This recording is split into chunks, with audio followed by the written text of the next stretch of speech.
Donnie and Dolly. The team is supported by ableauctions.ca. Closing your business? We can help. Friday, and all of our guests today, including Thomas Drance, standing by back east. Sponsored by Passant Motors. Purchase a vehicle at Passant Motors this month and they pay your GST. Also, did you know you can get a car with zero down payment? Get all the details and details at PassantMotors.com. Canucks defeat Ottawa 5-2. They take on the Leafs in Toronto Saturday, the Habs in Montreal on Sunday. Yep. Here to talk about that and all matters Canuck from The Athletic. He is back east right now in Kitchener, Ontario, if I'm not mistaken. Thomas Drance, how are you, sir? Gentlemen, I'm doing well. I've had one of those days, though. Delayed 90 minutes out of Ottawa. And, was been one of those days. One of those travel days on the road, but happy to be on with you guys. And looking forward to seeing Hunter Brustevich play tonight. Buskevich, good guy, Buskevich.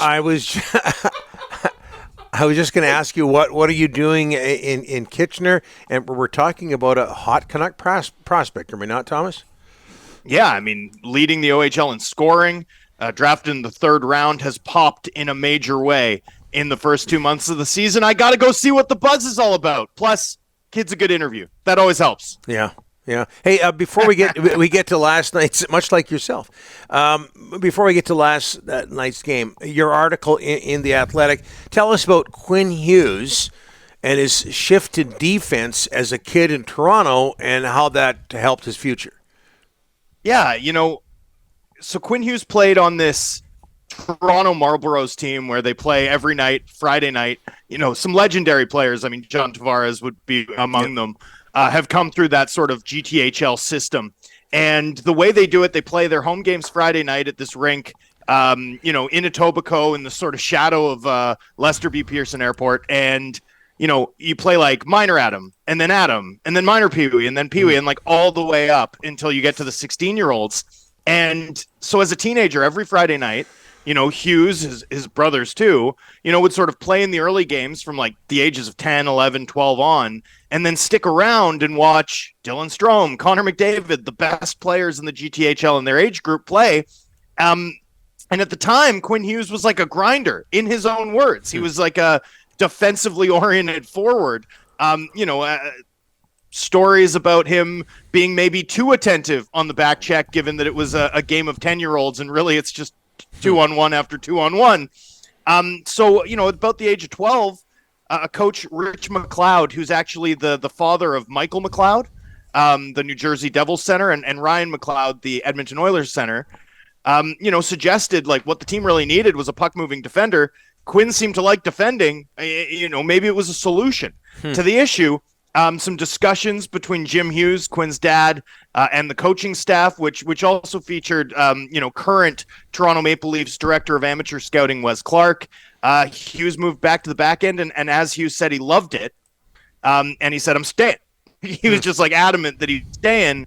The rest is history, and unlikely history in a lot of ways, given the way that Hughes has broken the mold, the template for what undersized NHL defenders can do early in their career. I mean, he's just controlling games. Like I thought last night, maybe one of his worst games of the year, Frank, gentlemen, and he was still exceptional. I mean, this guy is the best defenseman on the planet right now. He's a major engine driving what has been an elite start for the 10-2-1 Vancouver Canucks. Yeah, but Thomas, we all agree not a great effort last night by the Canucks, but the fact they're winning these games with not great efforts, a year ago or 2 years ago, they wouldn't have won these games.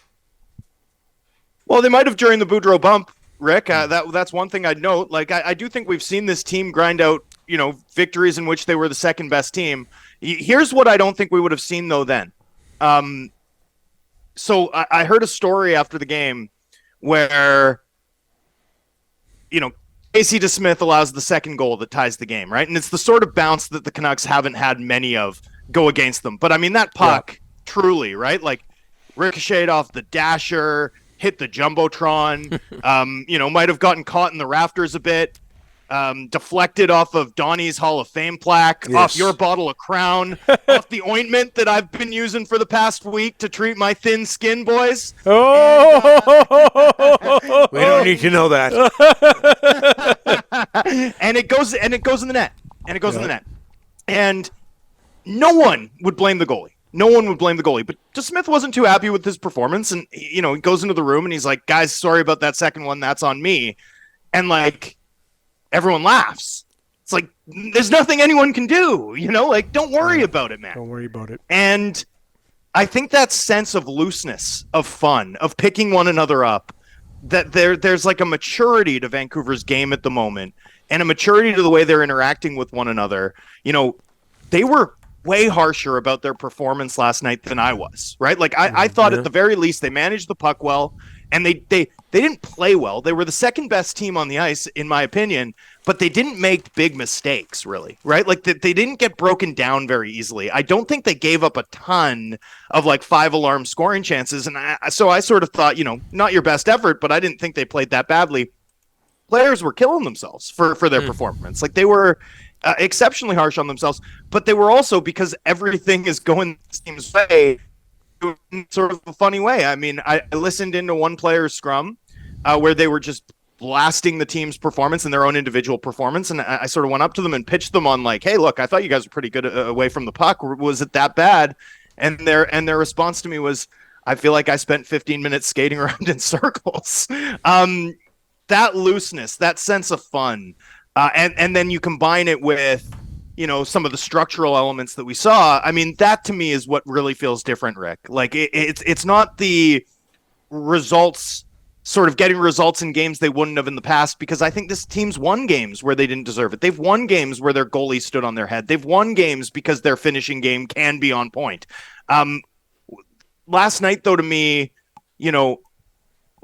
really sort of captured what it can feel like when a team is loose, when they're running downhill, and when they're having a blast. And when you combine that with some of what Rick Tockett's implemented in terms of that structural fortitude, I mean, you're seeing it. Thomas, I don't think the Canucks have ever had a guy in the top 6 making $775,000 like Philip Di Giuseppe. He had 2 primary assists last night. This guy's not just – he's hanging in there. He's staying in that top 6. I mean, he's been one of the more interesting stories for me this year. He's been awesome. I mean, he's just been awesome. Like, his work as the F1 on that line has been essential. He looks miserable to play against. The way that he competes, like, he just looks like he'd be miserable to line up against, just generally.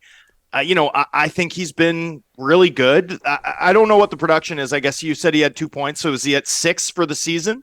This is a guy too, Rick, like, he hasn't stuck in the NHL for a full season. Mm-hmm. No. Typically over the course of his career. But when he's got his chances, like, there's some, performances where he's put up, points in the teens over 40 games. Like, if you actually go look at his rate stats, he's like a career middle 6 rate scorer at 5-on-5. Well, if he can hold this roll down, especially with the way JT Miller and Brock Becker are going at the moment, I don't think 35 points is out of the question without a ton of power play time. And that's really good production for a second line winger who doesn't sniff the power play. So yeah, I liked his game. Another guy I'd shout out, actually, who I thought was sort of stood out to me for reasons outside of why they usually do last night, was Andrei Kuzmenko. Like, I thought Kuzmenko was physically assertive in a way that he hasn't usually been. I think he's been pretty quiet, to be honest with you, gentlemen, this season. Like, he obviously broke open that Florida game. That was his best game of the year. But I mean, when you're riding shotgun with the NHL's leading scorer and getting, loads of power play time with how Vancouver's 5-on-4 group is playing right now, you're going to pick up points. Like, I don't think points is the measure of Kuzmenko's effectiveness. His ice time hasn't been great. Like, I don't think he's been at the top of his game by any means, but last night I thought he showed some physical assertiveness, maybe a path to how he can impact games a little bit differently going forward here. I really liked his game, on a night where I thought the Canucks, were probably pretty fortunate to emerge with 2 points. And Thomas, before we let you go, what can you tell us about the White Lotus theme and how the Canucks are using it post-game? Is this true? Yeah, they had it going on. They had it going post game as like a victory song, and at home we're kept pretty far away from the locker room. So I went around. I was just like, who's controlling the music? What's going on?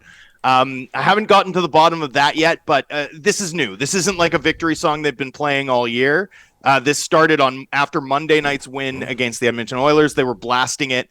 It's the techno version of the White Lotus theme. Okay. A discordant but quite fun sounding theme. I think it's the season 2 version, and it slaps. I mean, it's a catchy jam, and so that's it for now. It's been a sort of 2-game streak of wins for the club, and then they played it both times. We'll see if they get a chance to play it again in 2 of the most hallowed buildings in the league in Toronto and Montreal this weekend. Whatever works. I love the show.